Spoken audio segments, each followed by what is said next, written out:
Last Friday, a roundtable was held in Media Center of the Institute for Reporters' Freedom and Safety, which discussed several problems related to freedom of expression. The roundtable started with commemoration of late journalist Elmar Huseynov, who was murdered 8 years ago on March 2nd. Turan Information Agency Director Mehman Aliyev stressed that, over the past 1 year, the situation of freedom of expression has changed for the worse in all aspects.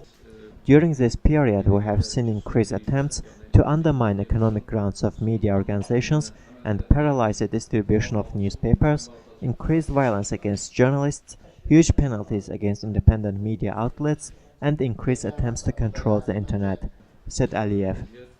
He also mentioned that increased pressure on independent media, specifically Azadliq and Yeni Musavat newspapers, attests to the authorities' intention to ruin these newspapers.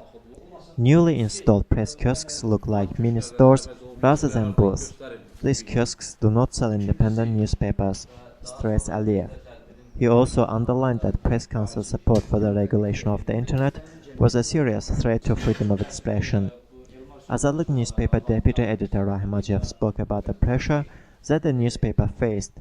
Ajev said that the government was seriously worried over the public trust in the independent newspapers, which write true and unbiased information. Ajev added that he expected a rise in harassment of activists, as 2013 is the year of election.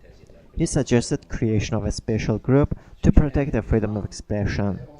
Khalid Agaliyev of Media Rights Institute said that since 2005, only 6 out of 500 cases of violence against journalists were investigated, and all of these 6 journalists were pro-government.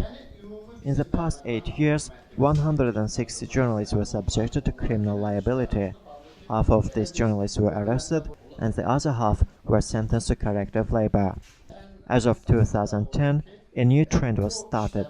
In connection with their professional activity, journalists were put behind bars on charges of hooliganism, possession of drugs, etc. Up to 50 journalists have been arrested on such charges. At the end of the roundtable, IRFS chairman Mehman Huseynov invited the roundtable participants to commemorate late editor-in-chief of the Monitor magazine Elmar Huseynov by visiting his grave on March 2nd at 12 p.m. Mehman Huseynov also noted that in the evening memorial candles will be lit in front of the house where Elmar Huseynov once lived.